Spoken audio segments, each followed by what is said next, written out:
नमस्कार। पहले इस ड्रोन हमले को देखिए। ये हमले अराकान आर्मी ने बांग्लादेश में रह रहे रोहिंग्या मुस्लिमों पर किए हैं। आगे बताता हूं कि ये हमले अराकान आर्मी द्वारा रोहिंग्या मुस्लिमों पर क्यों किए जा रहे हैं। बांग्लादेश भारत को धमकी दे रहा है। वहां का एक मौलाना धमकी देते हुए कह रहा था कि बांग्लादेश चुटकियों में आसाम, बिहार और पश्चिम बंगाल पर कब्जा कर लेगा। पता नहीं भारत सरकार क्यों इन धमकियों को झेल रहा है।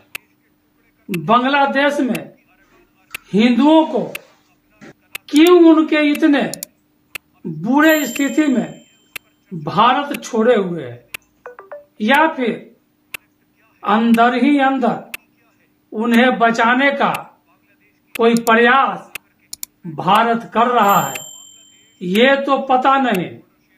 पर बांग्लादेश के ऐसे मौलाना जो भारत को धमकियां देते हैं, ठीक उसी वक्त बांग्लादेश पर बहुत बड़ा हमला हो जाता है।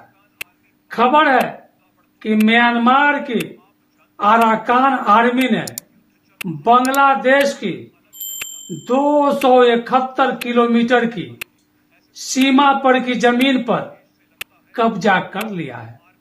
यहां तक दावे किए जा रहे हैं कि बांग्लादेश के टेकनाफ शहर पर भी अराकान आर्मी ने कब्जा कर लिया है। अराकान आर्मी म्यांमार की एक विद्रोही संगठन है जिसने बांग्लादेश की 271 किलोमीटर की सीमा पर कब्जा कर लिया है और उसने बांग्लादेश पर जबरदस्त हमले भी शुरू कर दिए हैं।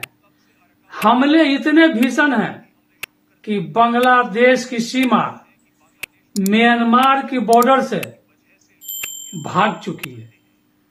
अराकान आर्मी ने बांग्लादेश में घुसकर हमले शुरू कर दिए हैं।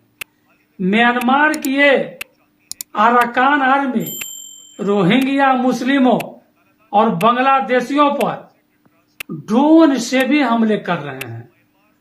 कई लोगों का तो यहां तक कहना है कि अराकान आर्मी भारत को खुश करने के लिए बांग्लादेश के टुकड़े करना चाहती है।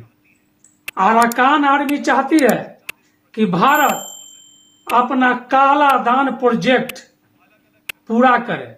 अब इस दावे में कितनी सच्चाई है, ये तो वक्त के साथ ही क्लियर हो पाएगा, लेकिन आपको पहले बताते हैं कि काला दान प्रोजेक्ट है क्या।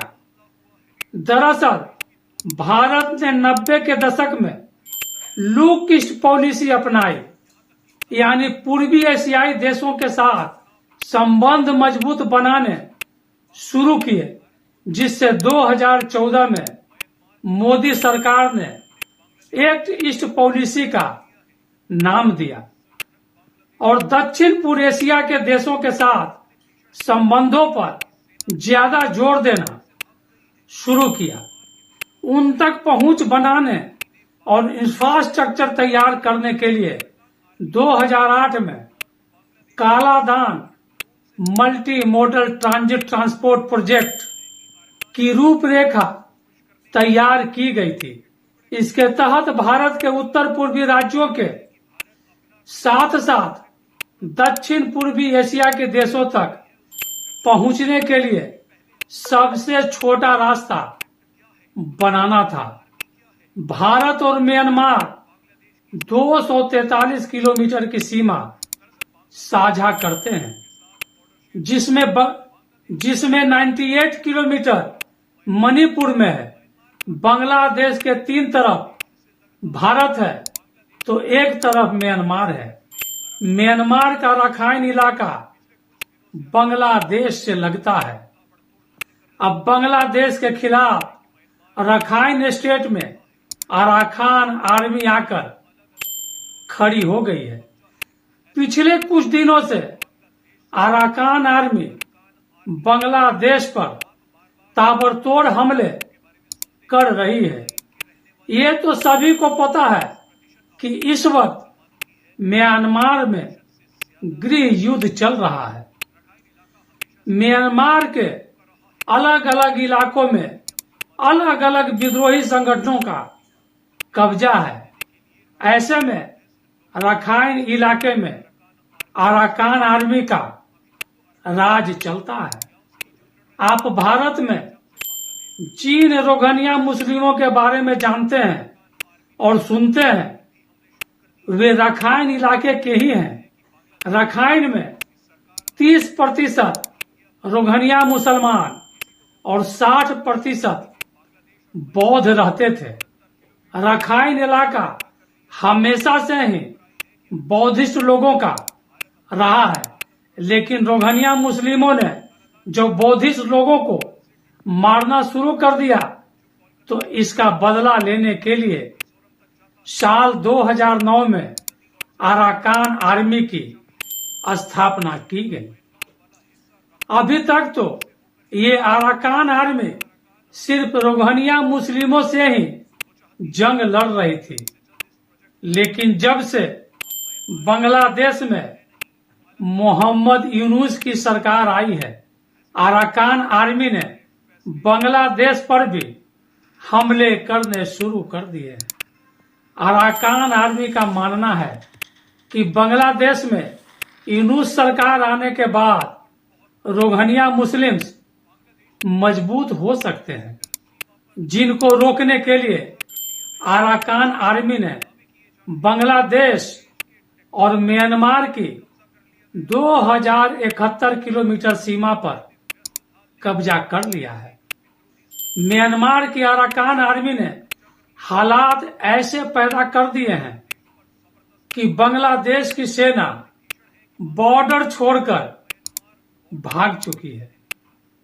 बांग्लादेश को चाहिए कि ऐसे बहादुर मौलाना जो भारत को धमकी देते हैं, उन्हें अराकान आर्मी से लड़ने के लिए भेज दे, ताकि उनकी बहादुरी दुनिया देख सके और उनकी सीमा सुरक्षित भी रह सके।